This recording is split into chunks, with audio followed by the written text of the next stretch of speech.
So let's start. So hello everyone and welcome to this common international webinar in collaboration with the Global Alliance for Public Relations and Communications Management. I am Silvia Arto. I'm Global Head of Functions, Communications and Technology and Operational Performance at BNP Paribas and Global Vice President and Chair of the European Regional Council at Global Alliance and member of the Comment Board.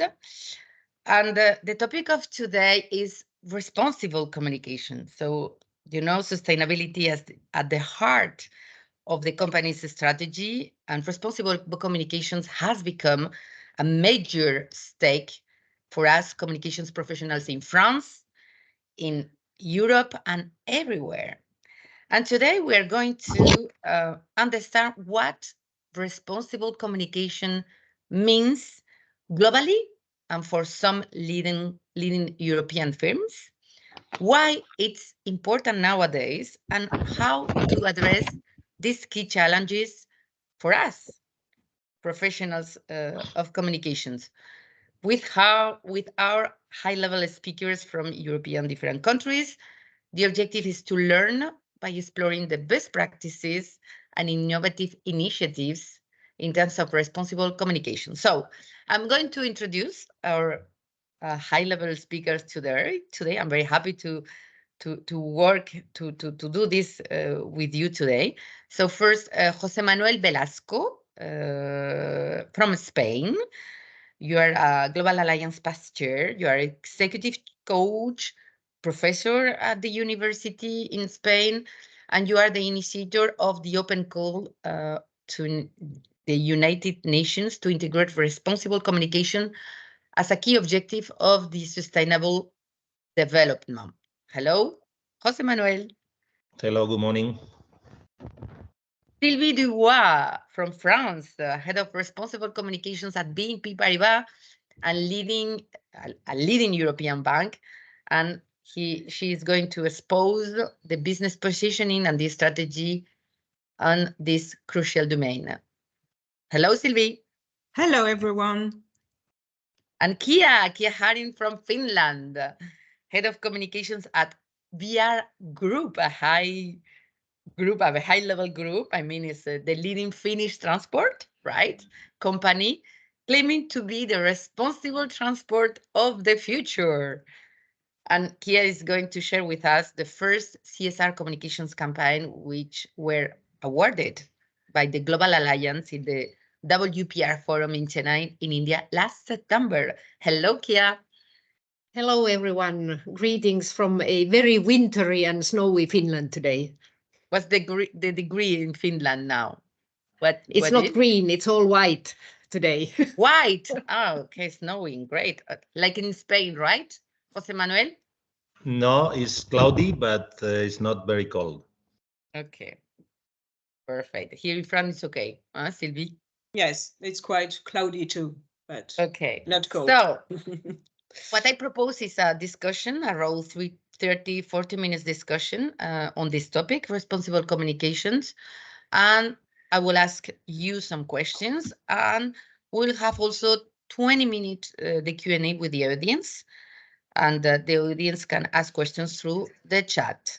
So let's start. Let's first understand the topic. What is responsible communication and why it's important globally?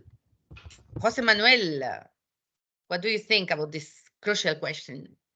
Okay, first of all, thank you to comment, to pay attention to this important initiative for us as communicators. This morning, I woke up a little bit pessimistic and at the same time a little bit optimistic. What is the pessimistic side? Europe has lost its demographic leadership a long time ago.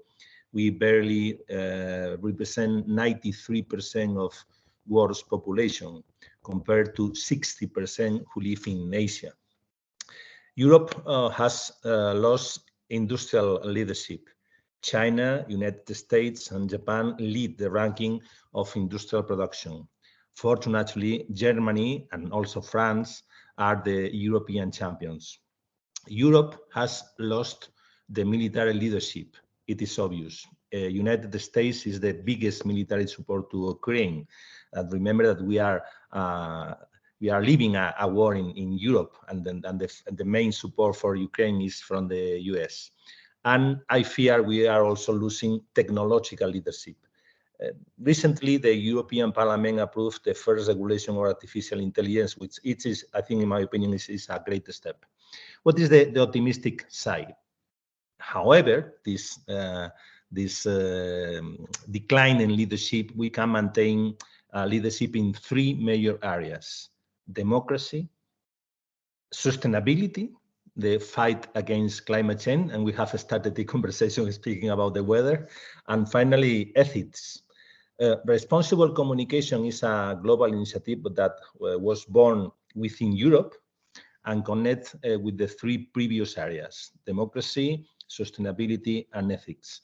It's an action intended to remember that communities are fundamentally managed through communication, and that is essential to recover dialogue as the most powerful weapon, especially at a time of great global challenges. For us, responsible communication is a way to lead this debate in a very difficult landscape of distrust and lack of confidence. So it's a nice opportunity for Europe and for European professionals, PR professionals, to lead that initiative. Perfect. Great. Thank you very much for this clear overview. In France, Sylvie, how do you see this topic, responsible communication? What does it mean? Yes, I have slides. So if you can move to the next slide, please. Yes. Okay, thank you. So in France, when we talk about responsible communications, as a citizen, we spontaneously think about the key role of the law and the key role of public policies. So what does that mean? That means that in France, the government's commitment to climate change is very, very strong and omnipresent in the current debate. French people are strongly aware about climate issues. For example, they know that 2023 will be the warmest year on record. All the media have talked about it. They also know the Paris Agreement, COP21. You know, there was COP28, so COP21 set a very ambitious objective, max plus 2 degrees by 2100. They are informed that if nothing is rapidly done, we will be outside the trajectory, and plus 4 degrees instead of plus 2 will be reached by 2100. They also know their lifestyles produce CO2, and an increase of CO2 causes global warming.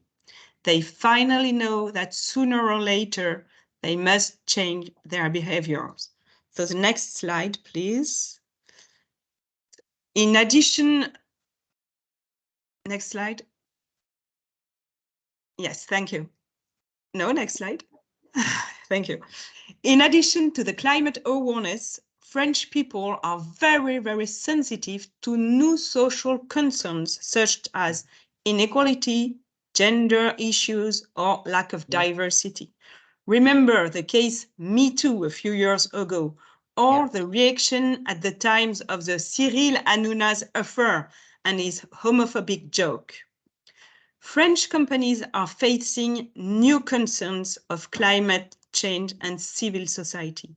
As an example, we must every day pay attention to not be accused of greenwashing or false environmental claims. To sum up, we are, as communicators, at the heart of this change, and we have a strong responsibility and a role to play. Thank you. Thank you, Sylvie. So we saw what does it mean, responsible communication in Spain, in France. What about the Nordics, the north of Europe? Kia? Thank you. I absolutely agree with the colleagues here. You already went through a bunch of very important aspects, but if I would sort of repeat from the Nordic perspective, so it is about trust. It is about creating trust across the stakeholders, if it's even possible in today's turbulent world. That is the role for us in communications, and I would highlight the perspective of ethical communications being also responsible for being honest, fair, respectful, non-manipulative, and inclusive. These are maybe the sort of add-on ingredients that I would like to highlight on top of everything else that has already been said. Thanks. Perfect. Thank you, Kia. So specifically, responsible communication is a major stake for us communicators, because it's a major stake for our companies, because it's a major stake for our governments, because it's a major stake for our society. Global Alliance decided to launch an initiative, which is an open call to the United Nations to consider responsible communication as a sustainable goal, the 18th goal. Jose Manuel, could you explain that? What does it mean? What does it imply for us, for our profession? Mm-hmm. Communication comes from two Indo-European words, co and main, which mean to create community. So communication professionals have a responsibility to create and to take care for communities, for those that make up our organization, to societies on which we are part of these societies. According to our statement, the statement of the Global Alliance, relationships between people must take place in a climate of trust, which facilitates the exchange of opinions and agreement based on different ideological and cultural positions. Coexistence requires basic consensus such as human rights, respect for institutions, separation of powers, and individual sovereignty. Such consensus requires that the truth is always the first version of the facts, in such a way that lying is a marginal behavior and easily identifiable. However, fake news have become a threat to the coexistence of people and communities. Many researchers have scientifically shown that lies circulate faster than truths on social networks. The problem is that the general decline in the credibility of institutions, companies, and individuals induces in turn a loss of confidence in political and economic systems. Mistrust and discredit undermine the foundation on which democracy is built, which is still far from framing the coexistence of the majority of the world's people. For us, responsible communication means several things. The first one is open dialogue about global challenges such as climate change, poverty reduction, and of course, democracy, because in our opinion, democracy is threatened. Second, consider dialogue as the most powerful weapon. Third, freedom of opinion and press. We think that the journalism has a strong responsibility of taking care of democracy and taking care of our coexistence. Ethical approach to organizations and institutional communications, always based on facts. Fight against fake news and any kind of propaganda. Educate individuals to use their communication powers, especially through social media. Public and private support to rigorous journalism, as I mentioned before. Support diversity at the deep level and equality of genders. Empathy to those who suffer from hunger, poverty, lack of opportunities, war, forced migration, and discrimination. And finally, positive, clear, and inclusive language. This is the contents of our call to United Nations. Good. I think that, everybody, of course, supports this very interesting initiative. Comment supports this initiative. The Finnish also National Association, PR Communications Association, support and signed this open call again, as I think 20. At this moment, 109 associations worldwide are supporting this initiative. Are signed the letter that has sent to the General Secretary of UN. Okay, so saying that responsible communication is a concern for us, either in terms of fake news because of artificial intelligence, either because of an inclusive language, diversity, or an environmental questions. Let's go to the concrete actions with BNP Paribas, Silvia. So BNP Paribas is the world's best bank for sustainable finance. It was named like this in 2023 by Euromoney, international newspaper. And of course, BNP Paribas has committed communications professionals like you, like me. Could you explain, please, to us, Sylvie, what BNP Paribas does in terms of responsible communications? Yes, of course. So, as Silvia told you, at BNP Paribas, as a leading European bank, sustainability is at the heart of our strategy. And responsible communication is a strong commitment for the group for more than 5 years. So let's go next slide, please. As an example, we have joined the UDM's FAIR program since the beginning in 2018. I will tell you more about this program in the next slide. Élise Herman, head of group communications at BNP Paribas, is currently chairing the communication committee of the EPE. EPE means Entreprises pour l'Environnement, Companies for the Environment. It's a French think tank dedicated to environment things, and it is led by the CEOs of 60 major companies. And last year, we decided to sign a climate contract after the entry into force of a new French law, the Climate and Resilience Law. So let's move to the program FAIR. Next slide, please. So let me say a few words about this program. FAIR is a French program dedicated to a more responsible communication. That means that the program is led by the UDM, a French association representing lots of brands. And until now, more than 50 brands have joined this program. You can see all the brands on the slide. This program is composed of 15 commitments towards a more responsible communication organized in 5 thematics, as you can see on the slide. So I will not go into each thematics because it is not the objective today, but we will we have developed at BNP Paribas all the thematics, so you will see the thematics through our BNP Paribas commitment. So next slide, please. So as a leading European bank, BNP Paribas has a specific role to play, and we must play an exemplary role. With our responsible communication program, we maintain the group's leading position on social and ecological transition issues. Last year, Antoine Cyr, global head of company engagement, decided to accelerate our commitment toward more sustainable communication. For that, we created the new role of head of responsible communications policy. And BNP Paribas is the first company to have created this dedicated position.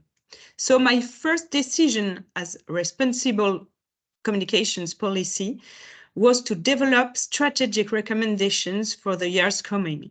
Of course, I recommended to initiate new and ambitious projects in addition to the current actions. So let's move to the strategy, please. Next slide. Next slide, please. Thank you. I can't see the bubbles there. Thank you. More specifically, I have identified 3 main levers. First, at the narrative stage, we have to turn advertising and communication content into a more open and a more sustainable model of society. Second, at the production and broadcasting stage, we have to develop new formats to reduce the environmental impact of our communications and ensure accessibility for all. And finally, concerning events, we have to organize responsible events. Next slide, please. So, for the narrative, how do we proceed? First of all, our communications should favor a new imaginary towards a more open and more sustainable model of society. We could use 3 levers for this purpose. First lever, preventing the recurrence of stereotypes. For example, are you sure we need a beautiful blonde sexy girl on the ad in order to promote a new car? I'm not sure. No. Second, you agree, Silvia, thank you. Second lever, we prohibit non-ecological behavior such as wasting natural resources. So we promote responsible behavior, for example, the use of public transportation instead of private car, even if electric. And third lever, we promote in our banking activities products and services with a positive impact on climate. For example, sustainable finance or loans for energy renovation. But we must be careful to avoid many traps. And the traps are numerous. It's greenwashing, social washing, pinkwashing, and all the washing. Good. So next slide. Thank you. As we know, diversity, as you know, diversity and inclusion issues are at the heart of BNP Paribas' commitment for long. So the editorial teams deployed guidelines for all communicators who write internal and external content. This guide helps communicators to use an inclusive language. The aim is to reduce gender stereotype. For example, it is recommended to use the word that corresponds to the type of the person you designate. So you know in French and in Spanish too, but not in English, you have female words and male words. So for example, you must use the word auteur for a man, that means writer for a man, ou autrice for a woman. You also can replace the male by default by listing the male and female or the unformulated word. So you can use teams pour dire to tell les équipes instead of employees, qui peut dire employé, collaborateur ou alors collaboratrice. It's quite difficult because in English you don't have these specific things. You also have to avoid the use of stereotypical expressions. For example, your boss needs to know he can rely on you, but why he? The boss is not necessarily a man. So Sure. Next slides, please. Yeah, thank you. And the last topic regarding the narrative, influence marketing. Influence marketing is sometimes misunderstood. It's important to distinguish between the dubious practices of influencers that comes from reality shows and the practices of real content creators. In France, the profession is now structured since the beginning of the year with the creation of 2 professional associations for responsible influence, a law on commercial influence, a guide released by the Ministry of Economy to good conduct for content creators, and a certificate of responsible influence with a dedicated option to finance business.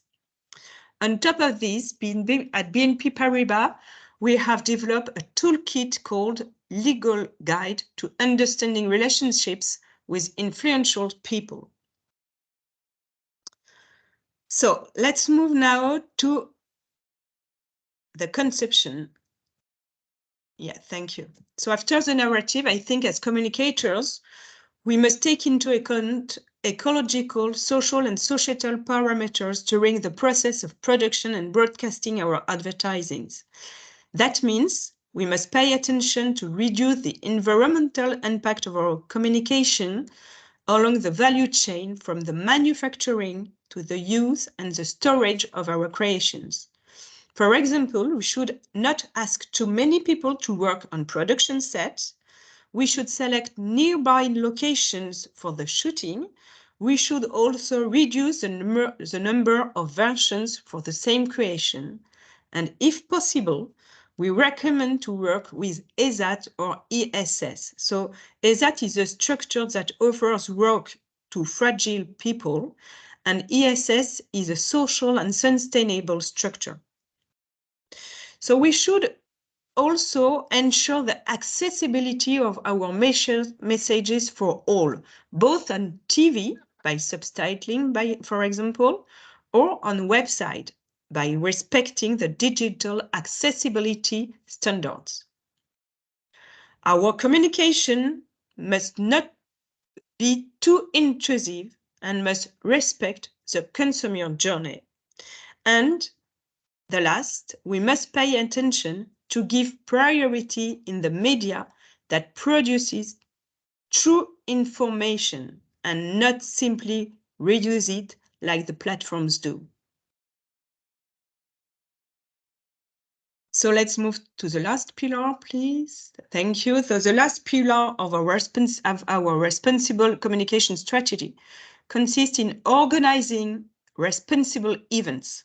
So the objective is to reduce negative environmental and societal impacts at each stage of the process, as you can see on the slide. So the choice of the location, the transport of participants, catering, and so on. Each stage, we have to reduce negative environmental and social impacts. Correct. And finally, go ahead. All these would not be possible with our stakeholders. For this, we ensure the quality of the governance and the transparency of our relationship with our suppliers and agency. As such, we have drawn up a purchasing policy. This policy is based on 3 main principles for responsible relationships. So we introduce environmental and social parameters into the selection of communication providers. We pay close attention to respecting the principles of transparency, sincerity, and accountability in our calls for tenders.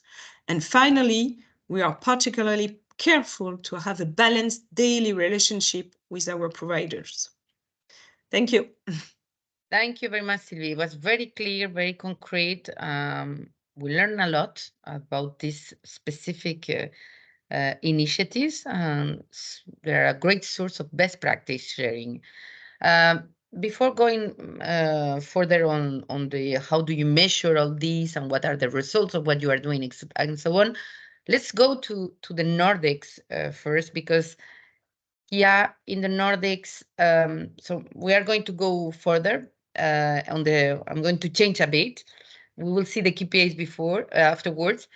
Kia, you said you were before head of communications of a company, which was not the transport company, but was a very important Finnish company, and who won 2 awards for campaigns, advertising campaigns, which are responsible.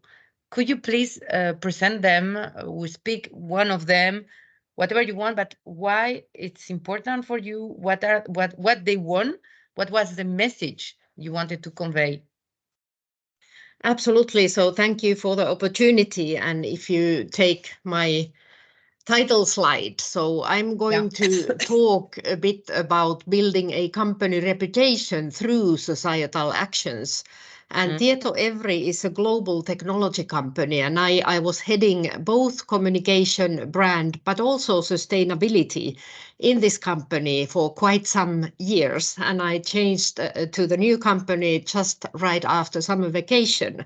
So I still have their permission to talk about the activities we did at Tietoevry. And why these societal actions? If you take the next slide, please. So I, as a communicator, I'm following very carefully what is the sort of sentiment of us as consumers globally. And one of the good means for that is this Edelman Brand Trust and Edelman Trust Barometer that comes out yearly. And what we could see is also based on these facts that we, as citizens and consumers, we expect the companies to take a bigger role in developing our societies. I mean, the companies have the resources, they have the knowledge, they have the means to act. So now it's a time to act, to put it in simple terms. And even, I mean, the facts state that you can talk about things, you can promote and develop society, even on the areas which are not directly linked to your core business. So addressing climate change, of course, that should be on the agenda for everybody, but particularly in some industries, it's more topical than the others.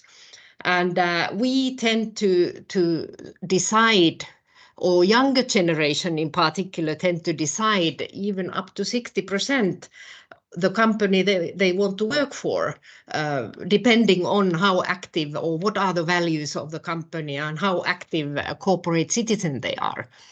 If you take the following page, please. So even from this perspective, taking part in societal discussion pays off. You can see the multipliers there. This is also from the Edelman Brand Trust measurement. So if a company decides to go on climate change, of course, there are risks. You need to be able to tackle the negative questions and you need to be able to motivate your actions. But the multiplier, what comes to reward in company reputation, is actually quite big. So Tietoevry, we decided to go for the gender equality in particular, but also touching upon the human rights and even racism in parts of these programs. And what I want to show, or what is my core message to you, is that there needs to be actions. Otherwise, it's just greenwashing or marketing talks. So Proof. actions, and then you can talk about things. And I'm going to show you what we did at Tietoevry from two different perspectives.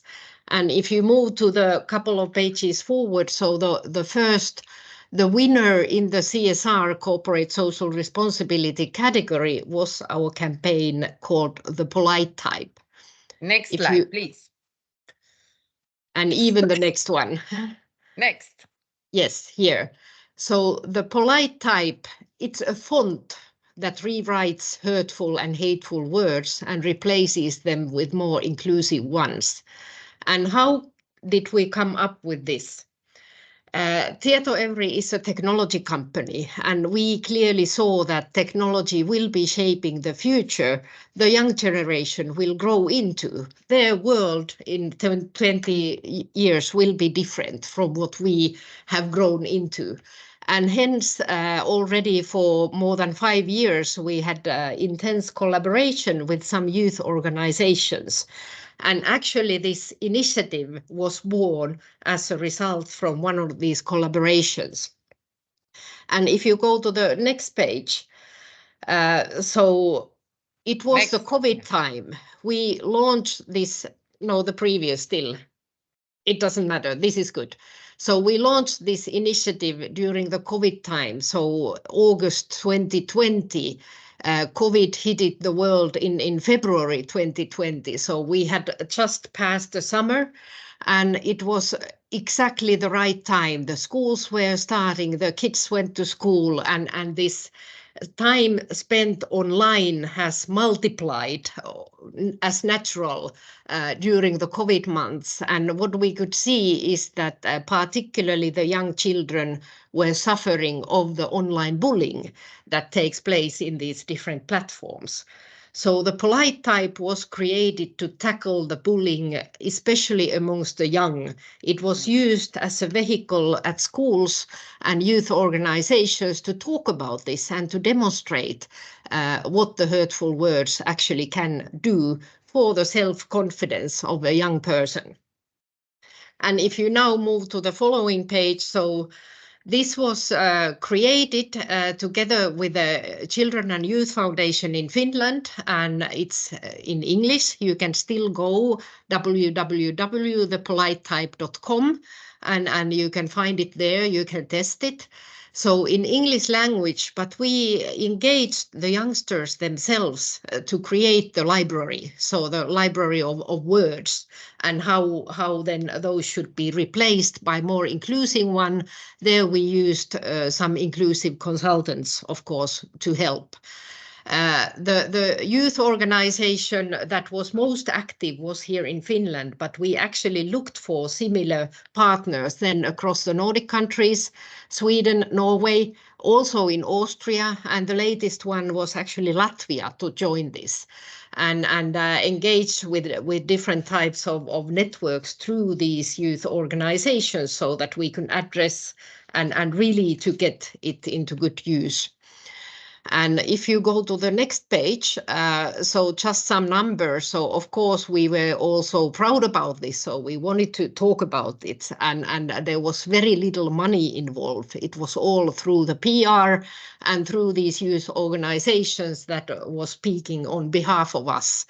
But for a B2B tech company reaching more than a billion potential reach, it was a huge thing. It was amazing. I mean, it surprised everybody.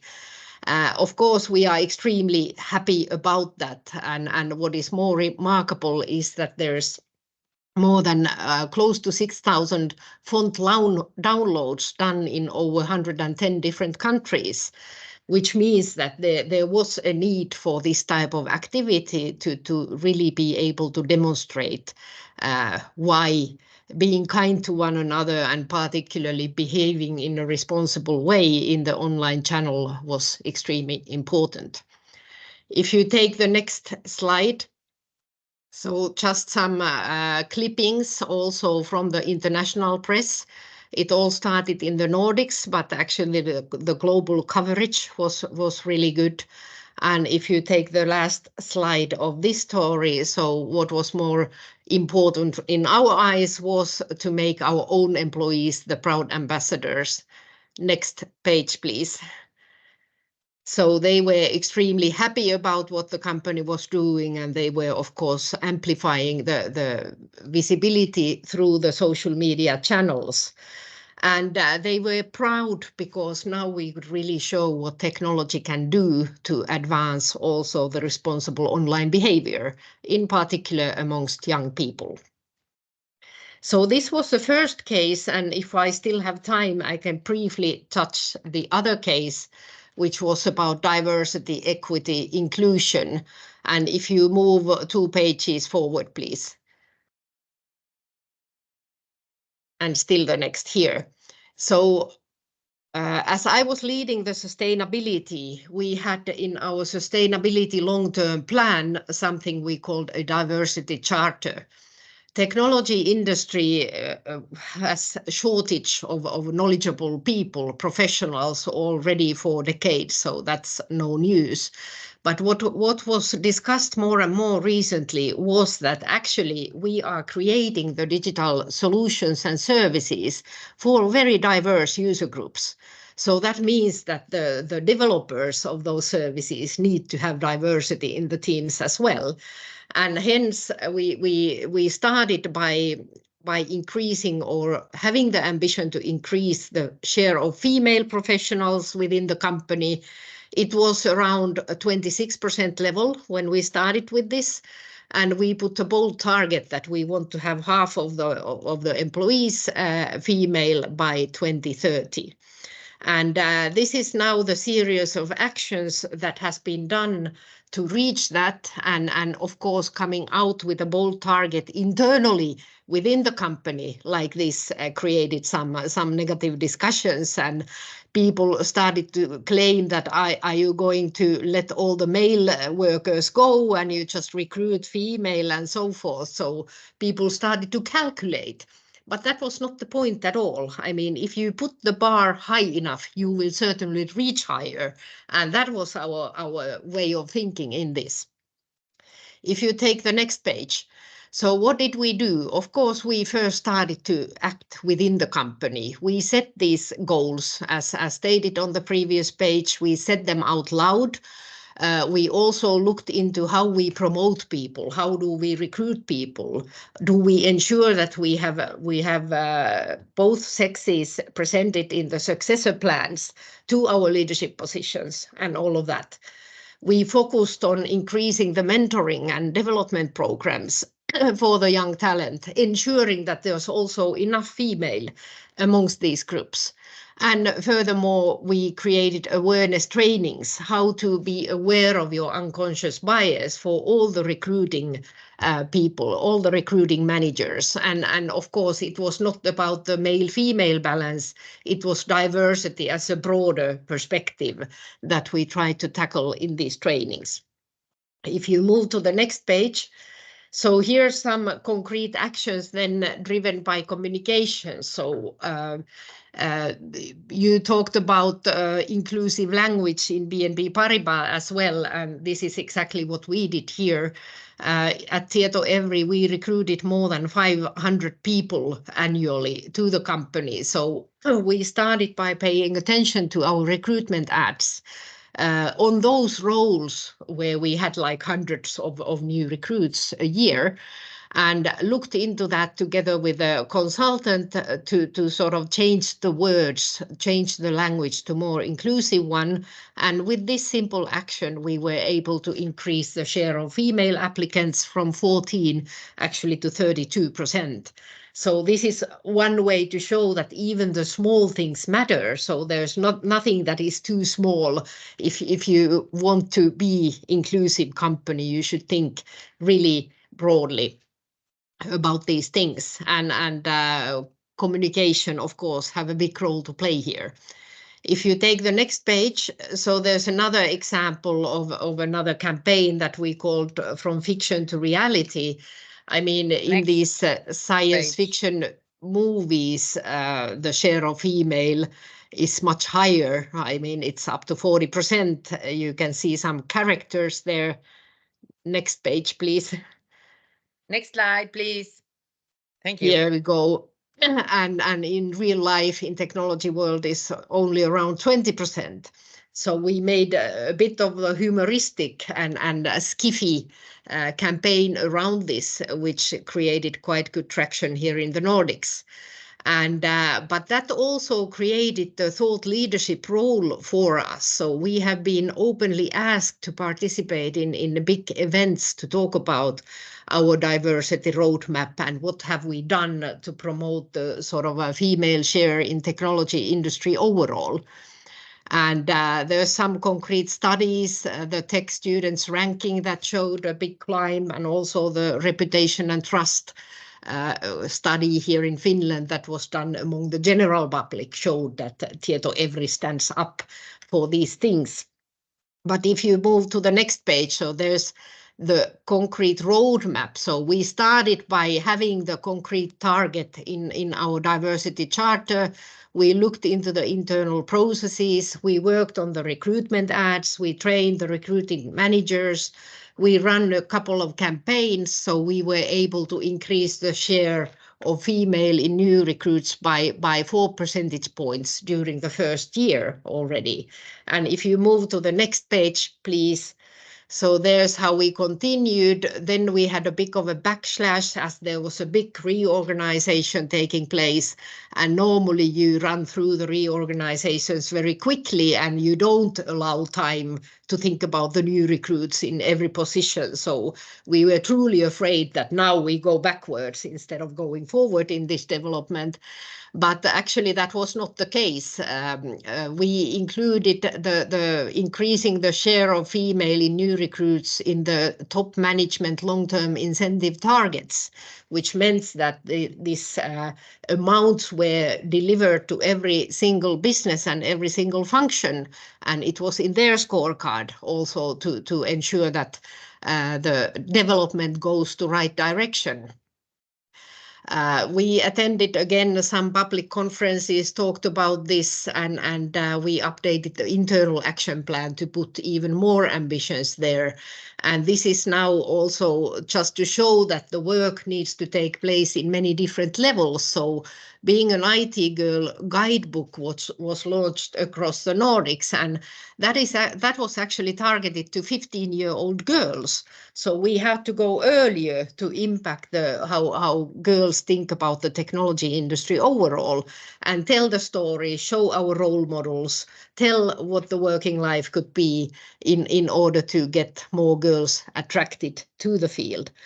And the last figure was that the share of female has been up by 5 percentage points. And now, of course, as we approach towards the end of the year, so I am very eager to follow my previous employer to see that how things are concluded for 2023. Perfect. But my final slide, if you take the next page, please. So we consumers, citizens, expect companies to be active on this, develop our societies. But companies need to act. They need to have integrity. They need to show that they do things, not only talk about them.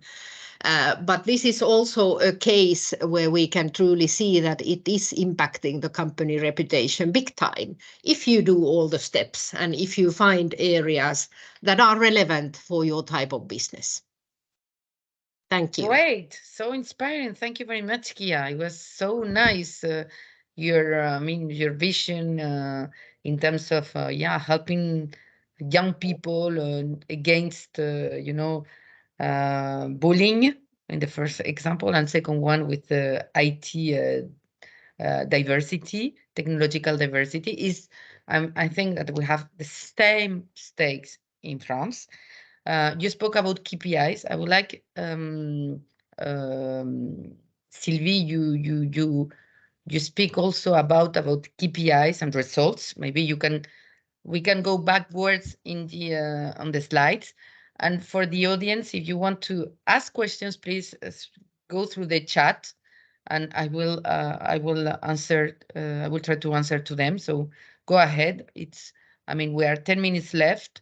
Time to know the KPIs of France and maybe next steps for all of us. And if you have questions, please don't hesitate to go through the chat. Sylvie, KPIs at BNP Paribas, what's that? Your mic. It's yes. Okay, you can hear me? Yeah, perfect. Okay, great. Because there is no trajectory without targets, we are currently at BNP Paribas working on the setup of KPIs. So our KPIs focus on avoiding the use of stereotypes and promoting diversity and inclusion. Mm-hmm. They also focus on representing the environment and responsible behavior. And they focus also on advertising products and services that support ecological transition. Mm-hmm. We will also have specific KPIs about the reduction of the carbon footprint of our creations, about the accessibility of our communications and website, and about the reduction of the digital impact of our websites, and of course about influence marketing and responsible events. But finally, at BNP Paribas, we pilot our carbon footprint, and for this we have developed our own carbon calculator. We measure the carbon footprint of our advertisings every year, and soon we will define a reduction trajectory. So finally, Silvia asked me to give you a recommendation. So if you want to undertake a responsible communications approach, I would recommend you to benchmark, first of all, to benchmark the market. That means analyzing what is already done in terms of environmental, social, and societal actions in the communications, and then closely work with your providers and stakeholders. Choose the topics you want to address in priority, and last but not least, measure the progress done. Thank you very much. Thank you very much, Sylvie. One word for your, do you have a next steps to share with us? Because it's the last 5 minutes.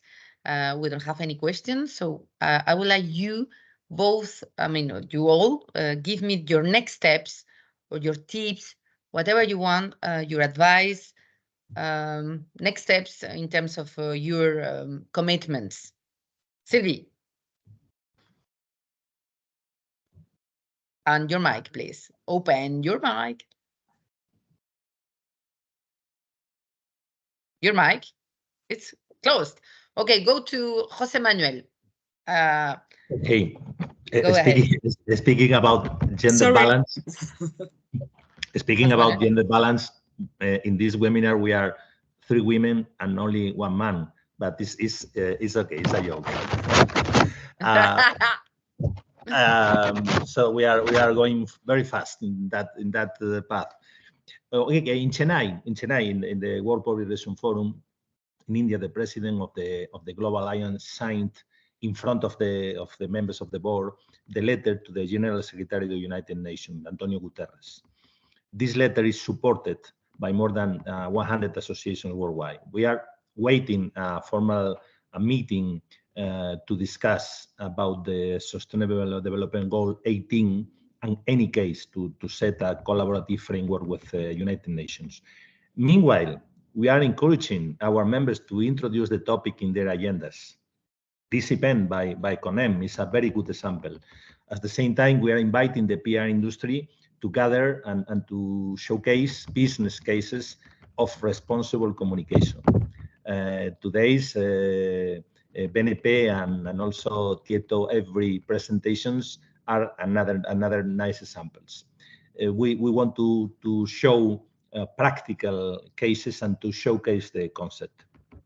Finally, I would like to say that the European communicators have the opportunity to lead that initiative. That is an opportunity to show that the whole continent still wants to fight to keep a new intellectual leadership for a better world.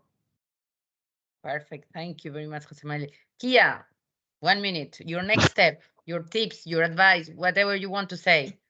My advice to everybody is, as already mentioned, focus on the actions, and next the words and the talking about things. And of course, as I am pretty new in the current company, so that will be my focus. What can we establish there? It's a company within responsible transportation, so train, buses, public transportation overall. So creating the long-term sustainability game plan, as I call it, is one of my current duties. And also the emission reduction targets related to that. But also looking into this societal perspective, I mean, I learned that we have more than 40 different nationalities working within this company as well. So human rights, even going to the anti-racism part, those might be relevant themes for us. And of course, the gender diversity as well. So that's my next steps. You know, Kia, we need to do to organize another event for you to explain your new role as head of this leading transport company. What does it mean, the transfer of the future, the responsible transfer of the future? I mean, I'm so interested in that. So we need to do something about that. Huh? I'm happy to join. Good. Sylvie, your thank you very much. Sylvie, your 1 minute, less than 1 minute to say your next step, tips, whatever you want. And your mic, dear, your mic. If not, we cannot hear you. So please, press the button and open your mic.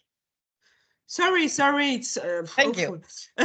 because I'm a little bit ill and Okay, go ahead. it's not go ahead. Easy for everybody. You are great. I think I already answered. I think as everybody told previously, as communicators, we are at the heart of this change, and we have a role to play. In the new imaginary we can show on our ads. It's very important to show the new imaginary, to lead by example this new imaginary.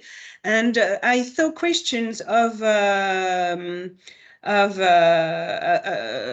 don't know, Gérard Bourgeois. So about the fake news and greenwashing. So it's a good question, and I'm sorry because I'm not the media leader, and but we are facing fake news, and we are facing the ones who accuse us of greenwashing or environmental claims. We must be careful. This is the most important thing, I think, when you advertise with new social and new environmental topics. You must be careful. And for this, in France, we have the ARPP. It's a dedicated authority for the advertising matters, and all our advertisings are shown to the ARPP before being broadcasting. So it is a kind of security. So be careful. There is no words instead of be careful. And about fake news, either we don't give answer and don't open the dialogue because it is really fake news and there is no matter. Either we discuss with the ONG and we confront our opinions. Okay, so this is the last word of the end, le mot de la fin, because it's 10:32, so we go 2 minutes beyond. I wanted to say that yes, of course, fake news are key for us, communications professionals, and particularly with artificial intelligence, it will be a concern. So it deserves another event to talk about this. So I think we cannot answer in 2 minutes. For me, the conclusion is that we have a key role to play on this topic as communications professionals, to help of companies to show their positive impact side and to help the society, either environmental issues or climate issues. So thank you very much to all of you participants. Thank you all of you. Kia, Jose Manuel, Sylvie. It was great. I had great pleasure to speak about this topic with you. Great insights, and particularly because the end of the year is very difficult. You know, we are very busy, and you were there. So thank you, all of you, and happy New Year, happy Christmas time. Be happy, all of you. Thank you. Okay. Au revoir. Thank you very much. Thank you. Bye-bye. Bye-bye. Thank you. Thank you.